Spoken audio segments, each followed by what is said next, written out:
Okay, I believe that my vacation was long enough to warrant retracing our steps briefly, momentarily, to see what material we had covered and where this left us.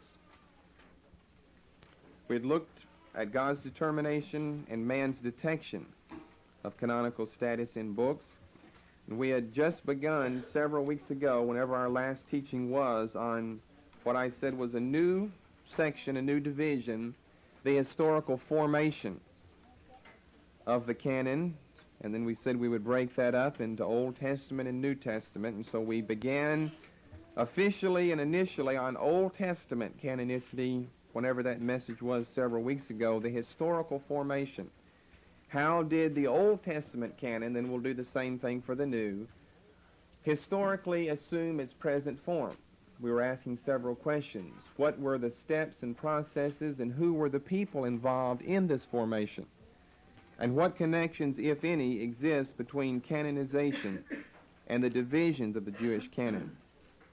And all we had gotten to were a couple of erroneous views concerning the historical formation of the Old Testament canon, which, especially number 2, but both, which were an attempt to answer satisfactorily one or two or perhaps all three of these questions that we raised earlier and that generally are raised by those doing a study of either the Old or the New Testament canon. How did it historically assume its present form? The era of the degrees of inspiration, and then the third question particularly, what connections, if any, exist between canonization and the divisions of the Jewish canon? Why have 3 divisions in the Old Testament Jewish canon? It's a very important question. We're not going to get to answering it tonight, but we will answer it. Why do we have 3 divisions in the Jewish canon? Not something that just the Jews today recognize, but remember, Jesus recognized a threefold division himself over in Luke 24, a text we'll be looking at later on this evening. I mean, we don't have that for New Testament. We don't have the law, the prophets, the writings, or the Gospels and the Apostles. I mean, we have Gospels and we have writings by the Apostles, but not that official designation of law, prophets, and writings, or of some twofold or threefold or fourfold division. So some people assume there must be some connection between these divisions that we see and how the Old Testament historically assumed its present canonical form. There must be a connection there. And so they say degrees of inspiration. The law is separated from the prophets, which are separated from the writings because of the different levels of inspiration contained in the books in that section. The law more inspired, the prophets a little less inspired, and the least inspired of all of them would be the writings. 2 Timothy 3:16 was our answer to that.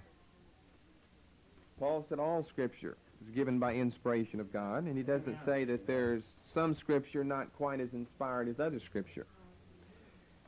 And he also says that it's all profitable. But remember that there are certain sections, as we pointed out earlier, there are certain sections within that book which is profitable. Paul says in 2 Timothy 3:16 and 17 that it is.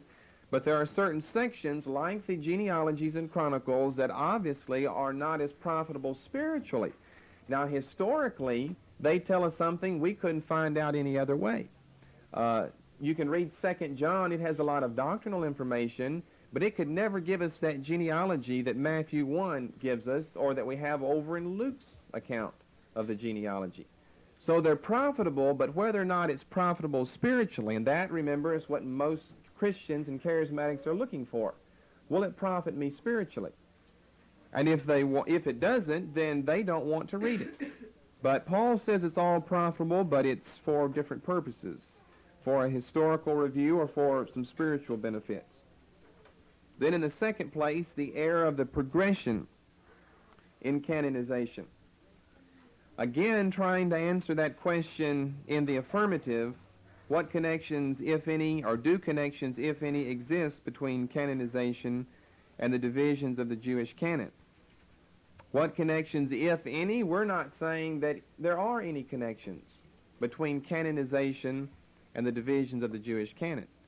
Now, some that assume that connections do exist might fall under this category of the error of the progression in canonization or the developmental theory. They're trying to answer why, in other words, we have these three divisions, the law, the prophets, the writings, and they tell us that we have these three divisions because of three steps or processes in canonization. During the time of Ezra, in Nehemiah 8 to 10, after we have the various writings of the Pentateuch, none of which were by Moses, gathered together, then we make them canonical around 400 BC. And so we have a first division of the Jewish canon based upon a process of canonization, which they say took place during the time of Ezra. If you work your way down to the prophets, they were completed by 200 BC, and the writings by AD 90, by the end of the first century. And so they say, yes, we do have connections between canonization and these divisions, and we see them at 400 and 200 BC, as well as AD 90. Now, our answer to that is the following. It's really threefold now that I think about it. First of all, there's no biblical evidence for that. There's no biblical evidence that Ezra and his comrades ever had a part in canonizing the law of Moses. And of course, as we've taught in Old Testament introduction, there's no scriptural biblical evidence that speaks to the contrary of Moses being the author of the Pentateuch. So if that's not true, then you've got a problem with your whole theory. So in the first place, our answer is there's no scriptural evidence that anything ever took place around 400 BC as far as the law being canonized in. The second place, there is scriptural evidence just to the contrary. Now that's two different points. In other words, the Old Testament and the New says nothing about these steps of canonization taking place at the respective dates of 400 and 200 BC and AD 90. But not only does it not say anything about that happening, it actually says things about what did happen, which when you find out and learn will contradict this developmental theory and the progression of canonization theory of the higher school of the Old Testament critics. And in the third place, there's no historical evidence that this ever took place. You see, what they'll say is, well, the Old Testament, is closed 200 BC, according to them. So obviously it couldn't have any reference to what took place in AD 90.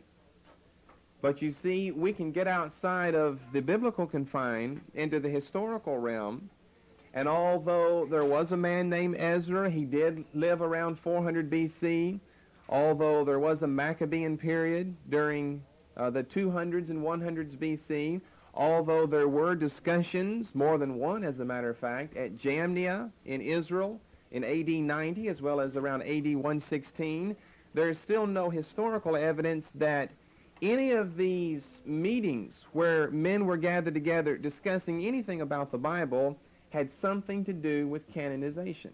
And we're going to get to Jamnia later and find out what exactly took place at these discussions of Jamnia. But suffice it to say now that it was not a discussion of are we going to canonize these so many books in the writings now. Remember, the law and the prophets would have already been taken care of. But there were no discussions to the intent that we're going to make canonical these books in the writings, which, as we believe and know, were for hundreds of years before that already accepted and recognized as being canonical. The Old Testament critics, for some reason, can't stand great ages. They want to push everything this way as far as they can. They don't like Moses writing the Pentateuch 1,000 years before they think that it was canonized, or 1400 BC. They don't like that. They want to get everything as close to our time period as they can for whatever reasons, generally silly reasons, some reasons which they've had to back down on, like the invention of writing, which we've already discussed before, that they might have. So this evening, what we come to is this subject of the divisions of the Jewish canon.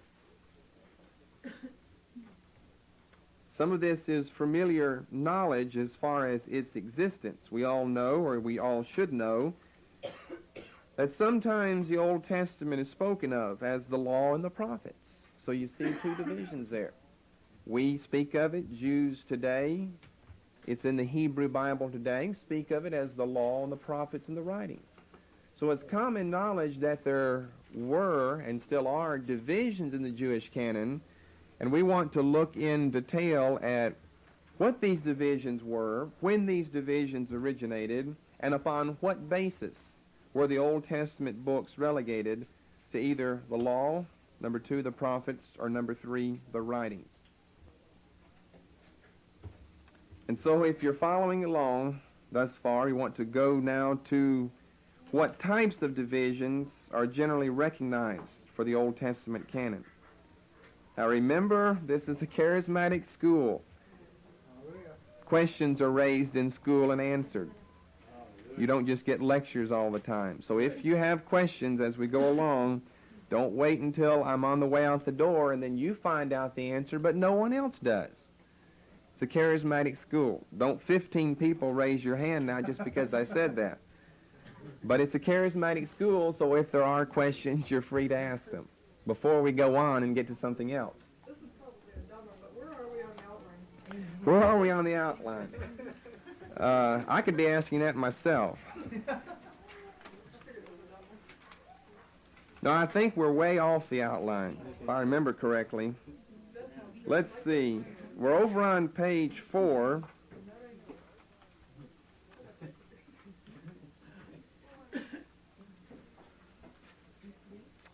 We're down past, well, we're really down to kind of 3 and 4 together. All that we're going to be saying now for a good while is kind of, it's really before number 4, and it's kind of tied into number 3.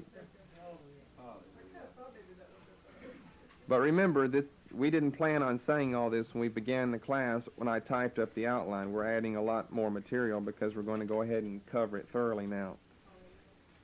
You can see there the two views there, a twofold division, and remember we kind of summed up several different things last time. Modern critical view of the gradual late development. That's the developmental theory or progression theory. Twofold division or threefold division really can go under either that number 2 or under what we call the error of the degrees of inspiration.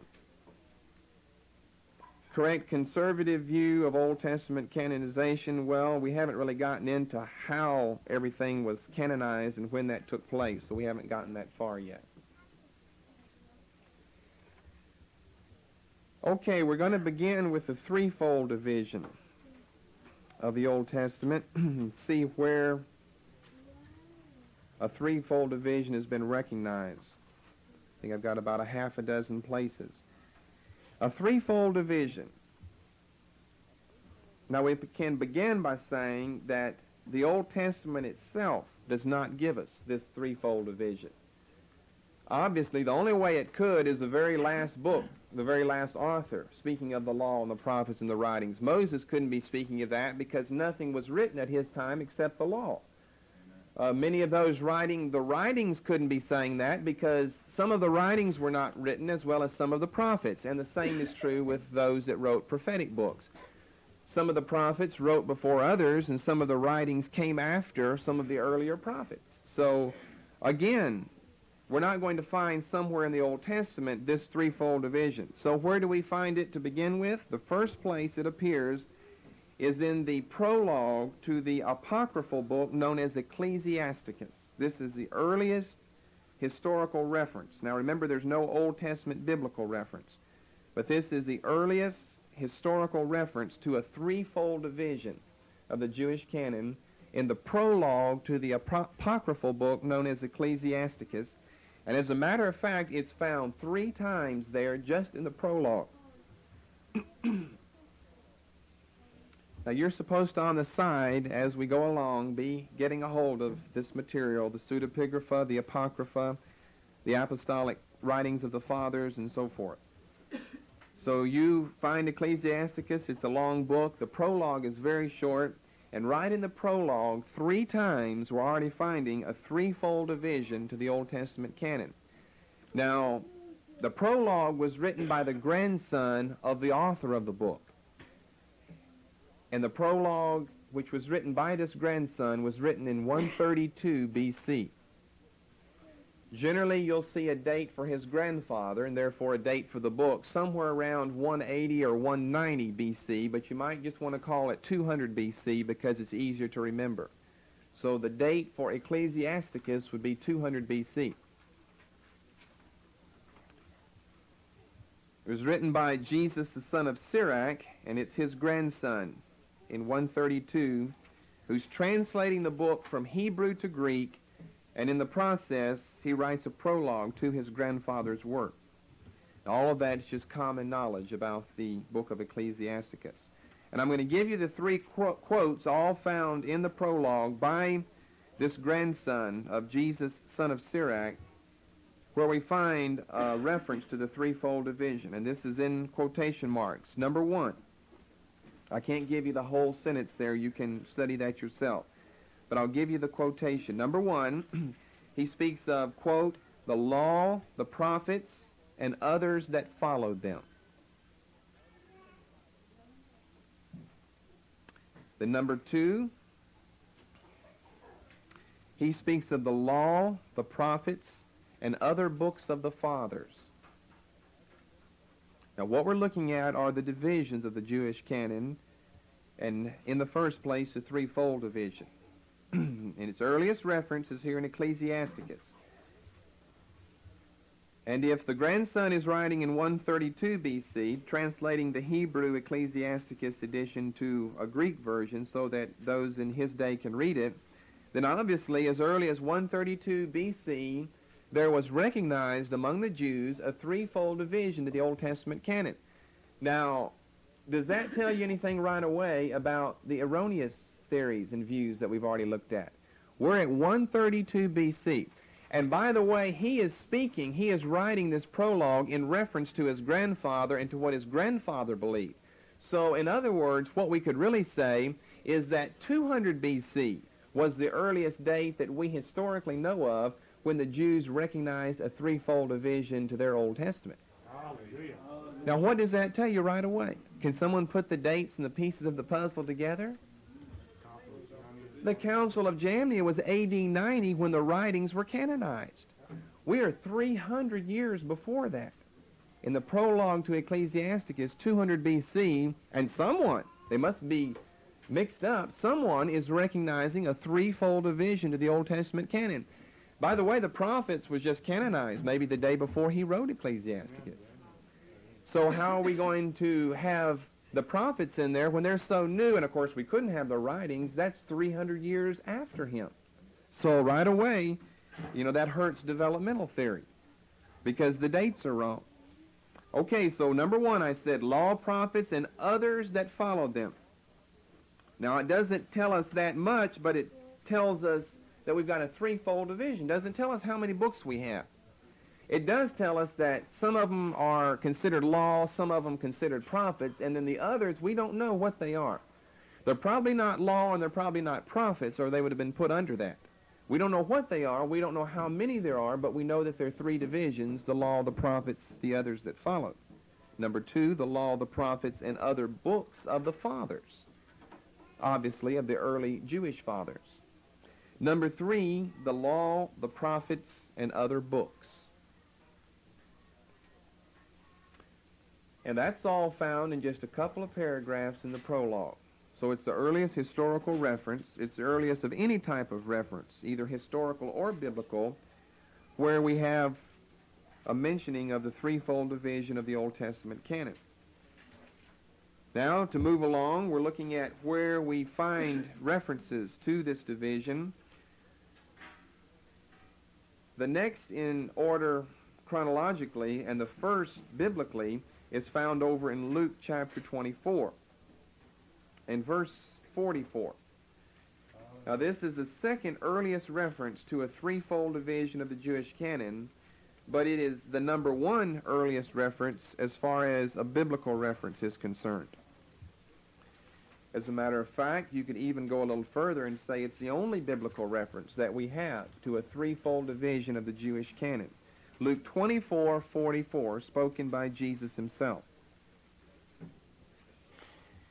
This is in one of the post-resurrection appearances, where he said unto them, These are the words which I spake unto you while I was yet with you, that all things must be fulfilled, which were written in the law of Moses, and in the prophets, and in the Psalms concerning me. Now you very clearly have a threefold division. Now he says Psalms. We don't know exactly what that included at this time. We know it included some Psalms. Did it include all 150 of them? Did they even have all 150 of them? Did they even divide them in that way? Because in some editions you'll find the first Psalm put within the book of Psalms more or less as an introduction to the 149 that would follow. The Septuagint has the 151st Psalm. So if you take the first one out and put the one about David and Goliath in, you still have 150 Psalms, except you've got our first Psalm as the introduction. In other words, which Psalms did it include? It says Psalms. Does that include Proverbs or Ecclesiastes? Well, you see, before you answer, you have to consider upon what you're going to base your answer. Did it include the Song of Solomon? He doesn't tell us here. He simply calls it the law of Moses, so we pretty much know that that's going to be the 5 books of Moses, the Torah, the Pentateuch. The prophets, but were some of the authors of some of the books in the writings not prophets themselves? Therefore, could not some of the books that we now consider to be in the writings have been in the prophets then? And consequently, perhaps Psalms was the only book in this final division. So you see, we can't answer those questions, but one thing we do know is that there was a threefold division. At this time, we're toward the end now of the 3rd decade A.D. At this time, they recognize, at least Jesus recognizes, and evidently his disciples, those who are listening to him now, that there was a threefold division: the law, the prophets, and the Psalms. Okay, in the third place, the next reference is found the very beginning of the 5th decade A.D., 40 A.D., in the writings of Philo, the Egyptian Jew. And I will give you his quote. And it is very interesting. Threefold division seen in the first place in the prologue to Ecclesiasticus. The first biblical reference, Jesus states it in Luke 24:44. So our third reference, chronologically, is Philo, A.D. 40, where he makes reference to, quote, the laws and oracles uttered by the prophets, and hymns and the others, by which knowledge and piety are increased and perfected. The laws and oracles uttered by the prophets.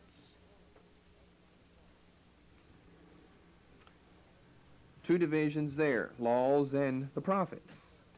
And hymns and the others, which evidently he's including all as one group together. Because prophets and hymns were separated by an and, but then another and between hymns and others. Hymns and the others, by which knowledge and piety are increased and perfected.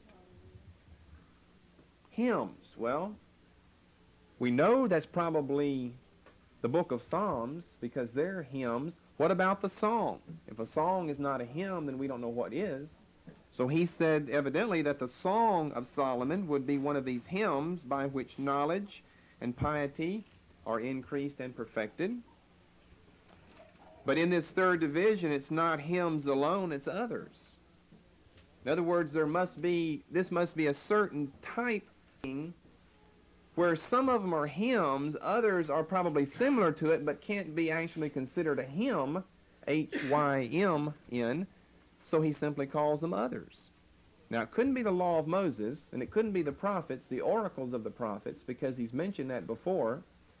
But again, we end up with that situation. What about the authors of the books? The books in the prophetic division, the books in the hagiographa, the writing division.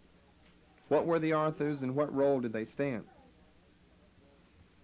The fourth place, we come to the writings of Josephus later on in the 1st century A.D., where I'm going to again give you a quote that we've given you before in his writing against Appian, Book 1, paragraph 8. It's because it's such an important quote that we've given before and we'll give you again.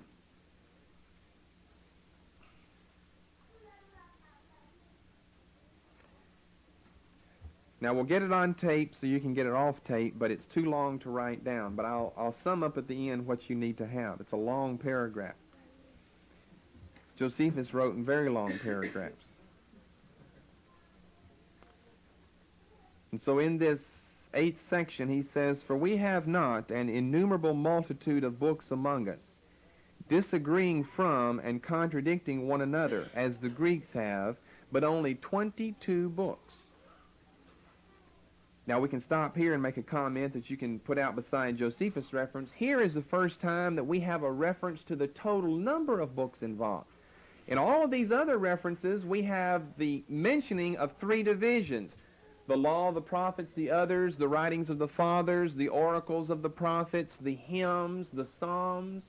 We have a lot of different titles to go to these 3 divisions, but we have no idea how many books are included in the total number, as well as how many books included in each one of those 3 divisions. How many books in the law?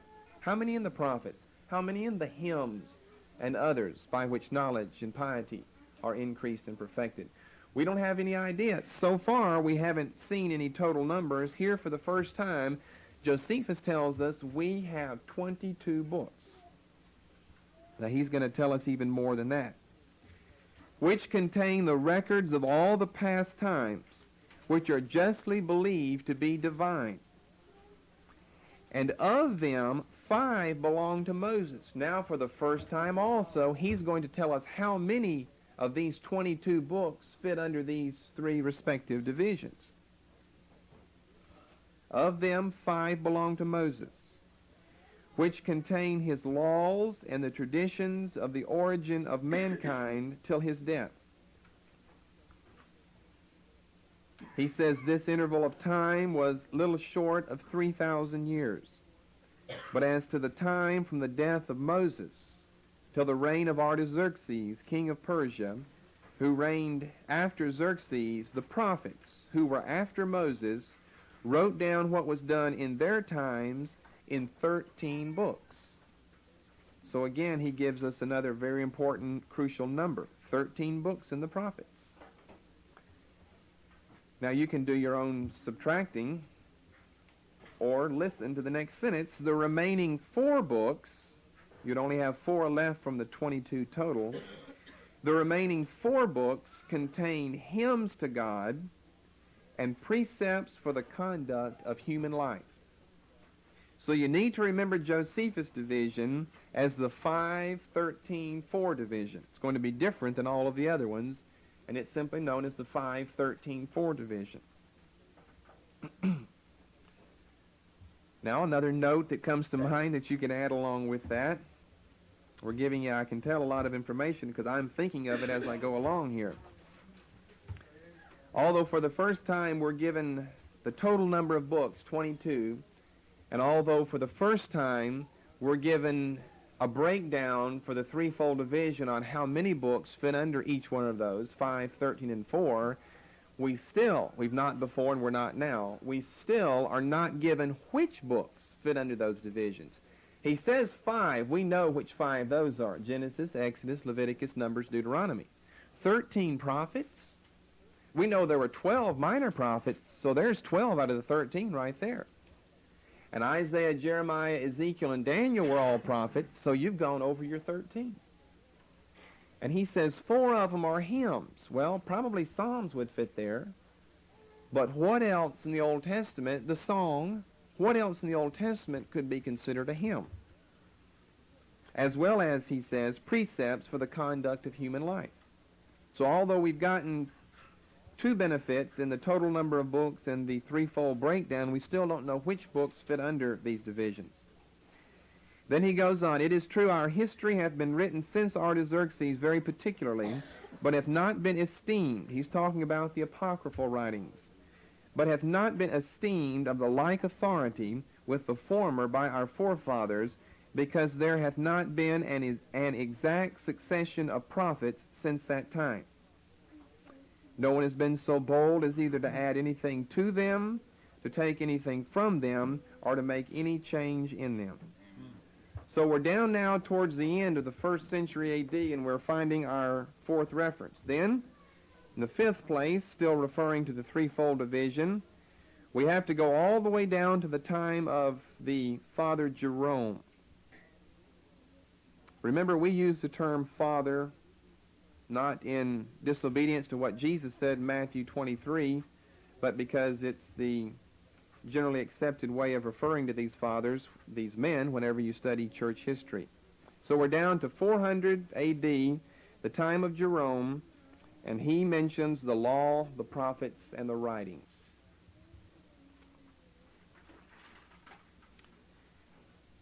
Then, the same time, this is a final reference, the same time, 400 A.D., the Jewish Talmud. For the continuation of this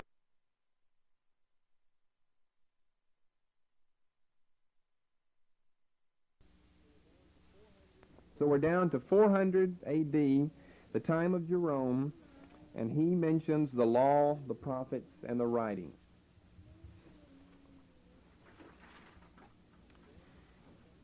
Then, the same time, this is a final reference, the same time, 400 A.D., the Jewish Talmud mentions the law, the prophets, and the writings. And it was the Jewish Talmud which, in essence, gave us our present 5-8-11 division, different from the 5-13-4 division, 22-book division of Josephus. And as you can see in the 5-8-11 division, it's a 24-book division and not a 22-book division. Remember I said that the Talmud, here around A.D. 400, in essence gives us the 5-8-11 division as we now have it in our Hebrew Bibles, because there were some minor differences. Now up thus far, we've gone from around 200 B.C., 600 years, to around A.D. 400, and we've seen these 6 important references to a threefold division of the Jewish canon. Now I want to give you a couple of thoughts on that before we move along. Number 1, in the first place, the Jewish canon had some type of threefold division as early as 200 B.C., the time of the writing of Ecclesiasticus. This is the first important thought that we can gather and glean from these references, and more notably from the time where these references originate. The Jewish canon had some type of threefold division as early as 200 B.C. Why do we say that? Why do we need to know that? Because that, as you guessed earlier, strikes out the developmental canonization theory, which holds that we didn't have our third division until A.D. 90. So right away, that division, or that belief, couldn't be true, that we've got a division based on canonization 400 B.C., 200 B.C., and A.D. 90, which is the chief critical view, as we said in the preceding message. It's the chief critical view of canonization in the Old Testament based upon the chief critical view of the authorship of the Pentateuch, which is anti-Mosaic through and through, in favor of the JEDP theory. All of these chief critical views, one built upon another, but neither one of them standing, in light not only of biblical references, Luke 24:44, but of historical references. 200 B.C., the writing of the book of Ecclesiasticus recognized a threefold division. Now that's no small thing, since the critics are telling us that's impossible, because it was at Jamnia that the Jews, the Jewish leaders and rabbis, finally decided to canonize these books that we now call those that are part of our writings. After all, maybe some of them were written in the AD years. Obviously, David couldn't have written all those Psalms. He's way back 1000 B.C. So that's the first thought. As early as 200 B.C., we know that there is a threefold division to the Jewish canon. In the second place, you can tell from the Talmud's reference, 5-8-11 division, and Josephus' 513.4 division, that although the law generally remains the same in these various references and various divisions, the second and third divisions differ. When we go from the time of Josephus, around A.D. 100, to the time of the Talmud, around A.D. 400. The law stays the same. It's still the law of Moses, the 5 books of the Pentateuch, or the Hebrew Torah. But the second and third divisions notably change and differ from the time of Josephus to the time of the Talmud. What about earlier than Josephus? Well, you see, we don't have a clear-cut reference to how many books were in those divisions until we get to Josephus. When we go back, say, to Philo, we don't really know. He talks about hymns, he talks about the law, he talks about the oracles of the prophets, but he does not tell us how many books he considered to be under the division of the oracles of the prophets, and how many would be left for hymns and for the others, as he called them. So the Talmud gives us a 5:8:11 breakdown. Josephus gives us a 5:13:4 breakdown. Now, if you have your Old Testament divisions with you, why don't you get that out so we can spend a little time comparing these. The more we can look at this, the more it will get in your memory so you won't forget it. Now, we've said that there's a 39-book division, which is the English division. There's a 24-book division, which is the Hebrew division today, based on the Talmudic division. Then there's the 22-book division. Obviously, Josephus was alone in that, as far as historical references that are extant.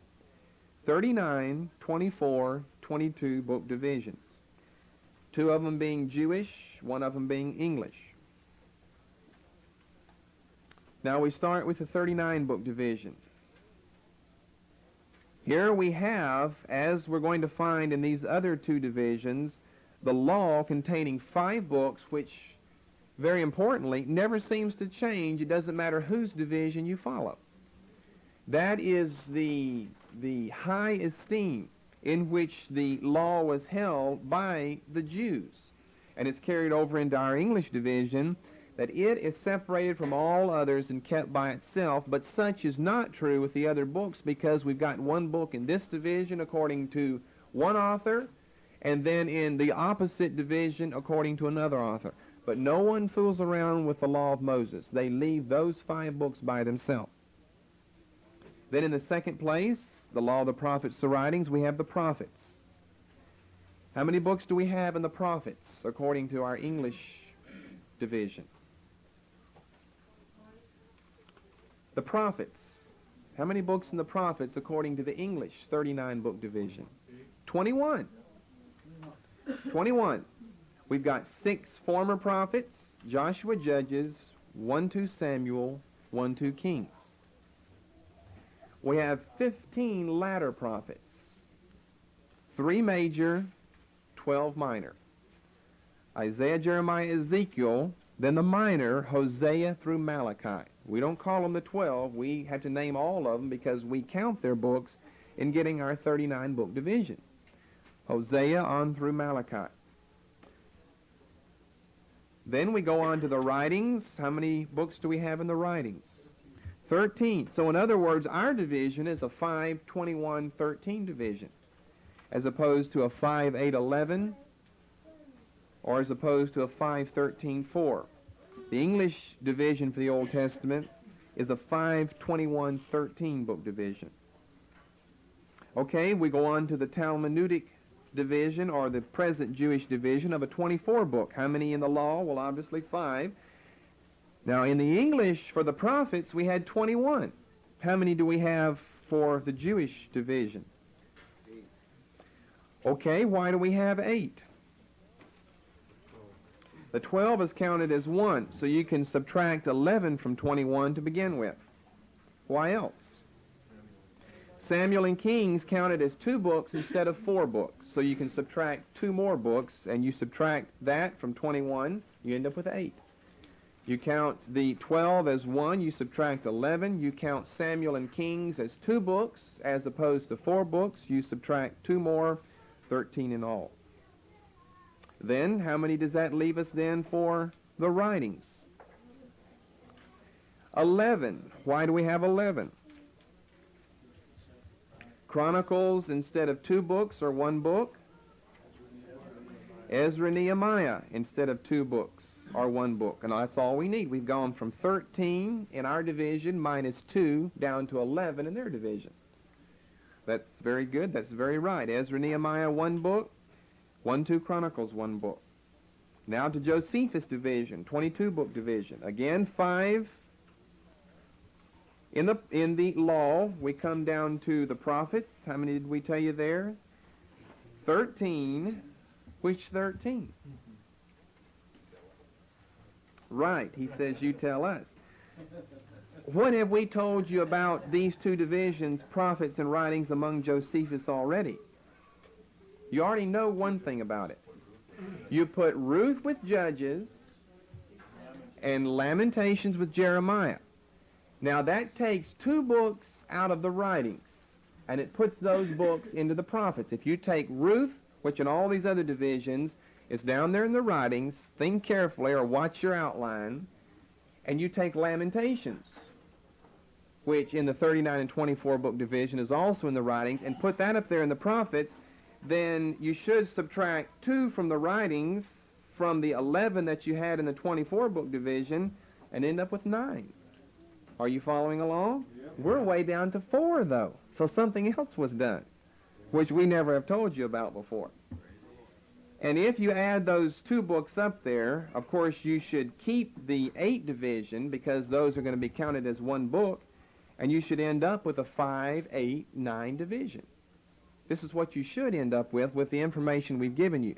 By taking Ruth out of the writings, by taking Lamentations out of the writings, putting both of those books among the prophets, you should end up with a 5, 8, 9 division. The 8 stays the same as with the Talmud, because you've joined 2 books together, you still got 1 book. Judges and Ruth is still Judges. Jeremiah and Lamentations is still Jeremiah. So you should still have 8. Instead, we've got 13. And then you should have 9, subtract 2 from the 11, instead we've got 4. So we've got a very interesting situation when we get to Josephus, and you'll probably find in most of your reading today that people will treat this division by Josephus as something of an exception, a weird exception, which isn't found anywhere else and which doesn't have basis as far as Jewish beliefs are concerned. And that's always been rather remarkable to me, because Josephus came 300 years before the Talmud. Who says the Talmud's division is right, since Josephus came 300 years before him? 5, 8, 11, 5, 13, 4. Why should we say 5, 13, 4? Simply because it's not believed today, it's not followed in Hebrew Bibles today, is not correct, when it in fact came 300 years before the first reference in the Talmud to this 5, 8, 11 division, which just happens to be followed today. And so you'll generally find people criticizing the division of Josephus by claiming that that was a personal peculiarity and preference of his own, since we obviously don't have this 5, 13, 4 division anywhere else. Well, we'll say more about that later. You be thinking about that, because we're going to come to another question we'll be asking next week, where we actually get back to Josephus' division and find which books are included. You've got all the 39 books. You've simply got to get them put together or broken apart to get it to equal 5, 13, 4. And you already have a hint. You know where Ruth goes. You know where Lamentations goes. Both of them go back up into the prophets. But that should leave you 9. Instead, it leaves you 4, according to Josephus. So you've got to do some rearranging. You work on that.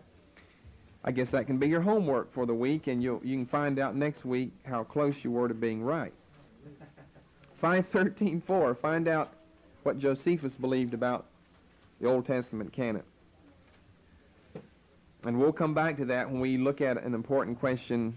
Okay, now we're going to come beyond the threefold division, with the time we have left, to the twofold division. It appears at the same time we've got references not to a threefold division, but to a twofold division. And I want to give you these references, 4 of them, in comparison to the 6 that we had for a threefold division. First of all, in 2 Maccabees 15:9, Judas Maccabeus encouraged his army out of the law and out of the prophets by asking them to remember the law and the prophets. The important thing is he makes no reference to a third division. 2 Maccabees 15:9, Judas encourages his army out of the law and out of the prophets. A second reference is in the Dead Sea Scroll known as the Manual of Discipline, which itself speaks of Moses and the prophets. Again, twofold division, not a threefold.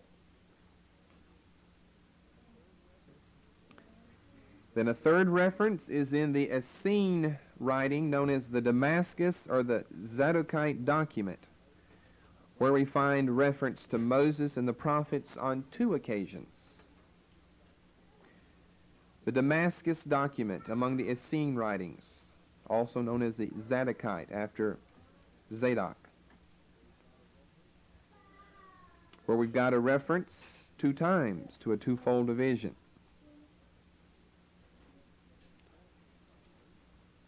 And then fourthly and finally, what do you think is the 4th place we're going to find these references? The New Testament, obviously, where we're going to have 2 types of references. So you've got an A and a B under number 4.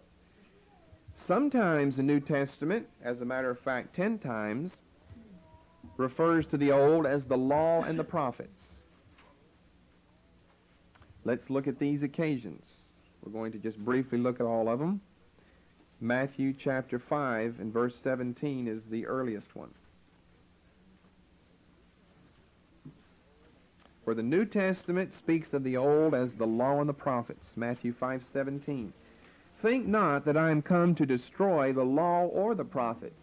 Well, does that mean he came to destroy the writings? I came not to destroy, but to fulfill.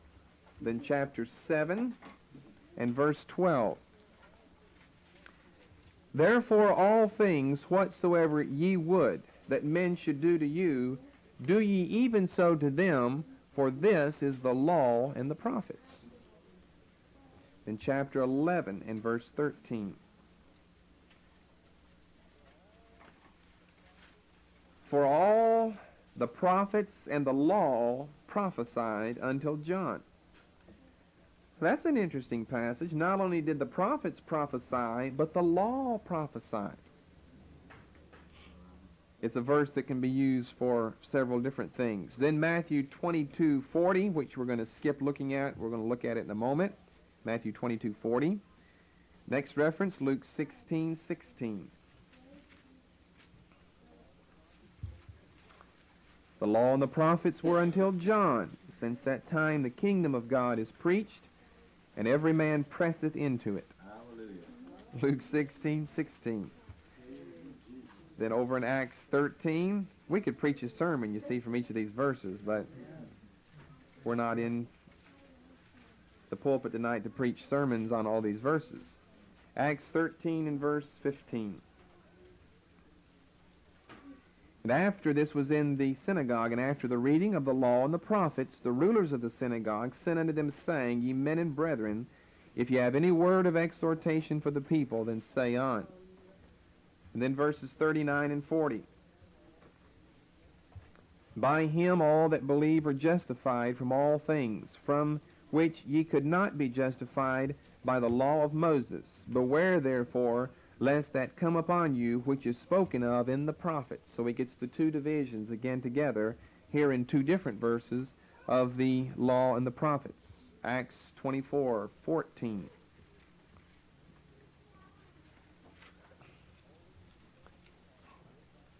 Oh, we can confess with Paul, This I confess unto thee, that after the way which they call heresy, so worship I the God of my fathers, believing all things, even the Mosaic account of that little cracker box out on that local flood, We believe all things which are written in the law and in the prophets. Have hope toward God, which they themselves also allow, that there should be a resurrection of the dead, both of the just and unjust, and herein do I exercise myself, so forth.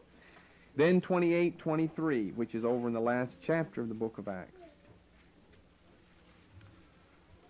When they had appointed him, the Jewish people, a certain day, there came many to him, to Paul, into his lodging, to whom he expounded and testified the kingdom of God, persuading them concerning Jesus, both out of the law of Moses and out of the prophets, from morning till evening.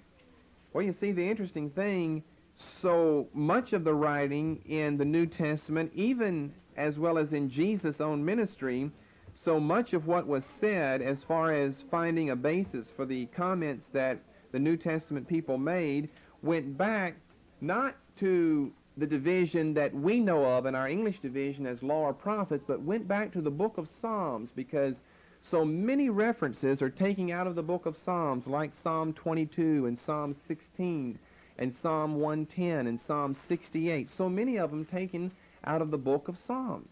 So if he's expounding to them, and he's going to use a point of reference that they would understand and believe, being Jews, and that would be the Old Testament, and he uses the law and the prophets, why not the Psalms, which would be in the writings? He used that just many times in other portions of his writings and in his sermons, like back in Acts chapter 13, a chapter we came from earlier, where he uses Psalm 2 in his teaching on Jesus' resurrection from the dead. This is my son, this day have I begotten thee, back in Psalm 2. He's using a lot of the writings out of the Psalms. No reference is made here to the Psalms, or is there a reference? Then Romans chapter 3 and verse 21. This is the last of the 10 times where the New Testament refers to the law and the prophets. But now the righteousness of God without the law is manifested, being witnessed by the law and the prophets. And then under the New Testament, in the second place, rather than the law and the prophets, which we've seen 10 times, there are 6 references to Moses and the prophets, which obviously is the same thing, but they call it something different. Luke 16 and verse 29. A lot of these are found right here in Luke's Gospel. Luke 16:29. Abraham said unto the rich man, they have Moses and the prophets, let them hear them. Verse 31, if they hear not Moses and the prophets, neither will they be persuaded, though one rose from the dead. So here are 2 occasions, verse 29 and verse 31, where the Old Testament is referred to as Moses and the prophets. Then in the last chapter of Luke, verse 27,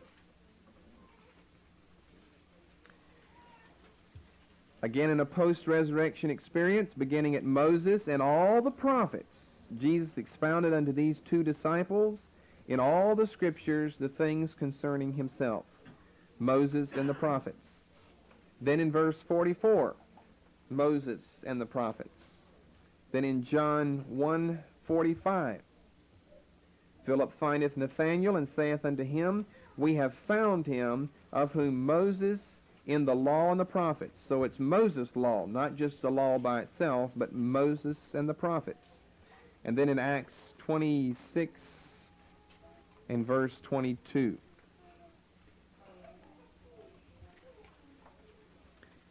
Having therefore obtained help of God, I continue unto this day, witnessing both to small and great, saying none other things than those which the prophets and Moses did say should come. Moses and the prophets, 6 times there. So we've got a total of 16 times where the New Testament makes reference to a 2-fold division for the Old Testament, either as the law and the prophets or as Moses and the prophets. So this concludes what we want to look at as far as where references are found to the 3-fold division, to the 2-fold division. Now I want to move along where we're going to raise 3 questions about what we've just been discussing. We'll probably do one of them tonight and do the rest of them next time. It's time to raise a couple of questions about this material that we've just learned about the references to a threefold division and to a twofold division. The first question is an obvious one, since we see, well, around an equal number. If you count all of those in the New Testament for a twofold division, it's really off balance. But since we see references to a threefold division and to a twofold division, are we really talking about two different canons? One which is a threefold canon and one which is a twofold canon. In other words, one with three divisions and another with two divisions. And therefore the writings not being written yet until AD 90 are not canonized until then. Are we talking about two different canons? No. We're talking about the same canon where the latter, or the twofold division, parallels the former, or the threefold division. In other words, all that is in one is in another. Now that's what might be surprising to you. We're not talking about two different canons, a twofold and a threefold. We're talking about the same canon where one is more explicit than the other by saying three divisions, but where one, the twofold division, simply parallels the threefold division. We're not talking about two canons. We're talking about one canon where we find references to it under two different guises, one a threefold division, one a twofold division. If you look there in that passage, Matthew 22 and verse 40, this is a good passage to show you that the reference to the law and the prophets was simply a popular way to sum up all of the Old Testament. Matthew 22 and verse 40. Now, well, you've got to really study the context, verses 34 through 40, where you've got the man asking, what's the great commandment in the law? Now, he doesn't mean by that just Mosaic law. He means the Old Testament. Obviously, he's talking about what's that greatest commandment in all that we've been taught as Jews, and that would include law, prophets, and writings. And Jesus, after giving him the twofold answer, then in verse 40 says, on these two commandments hang all the law and the prophets. What's he saying? He says the whole Old Testament is based on these two commandments, love toward God and love toward your fellow man, toward your neighbor. He's not excluding the writings, but it was a popular way in that day to sum up all of the Old Testament books, whether you've got 39, 24, or 22, by simply referring to them as the law and the prophets.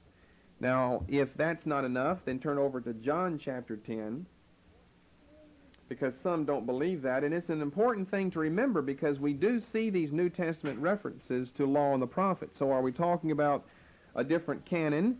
No. When he says law and prophets, he is referring to the same thing that you refer to when you say law, prophets, and writings. So remember that. John chapter 10 and verse 34.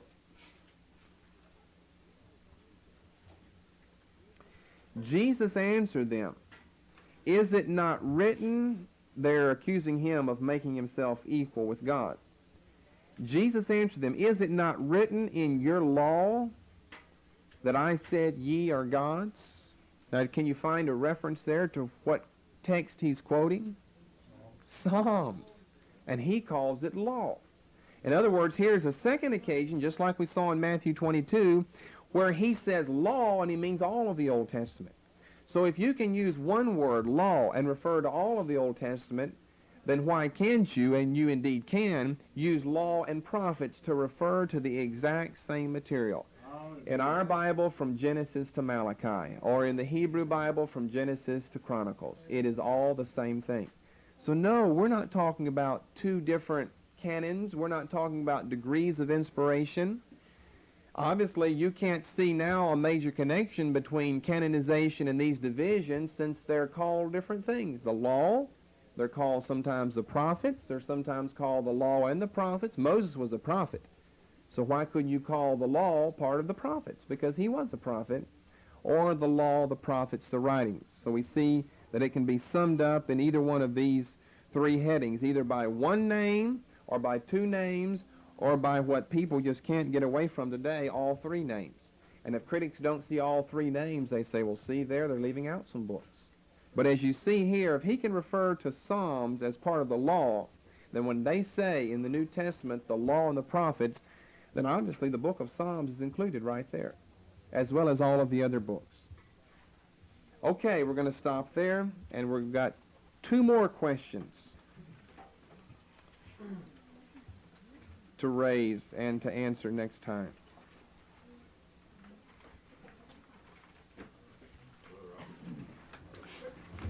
You said before also that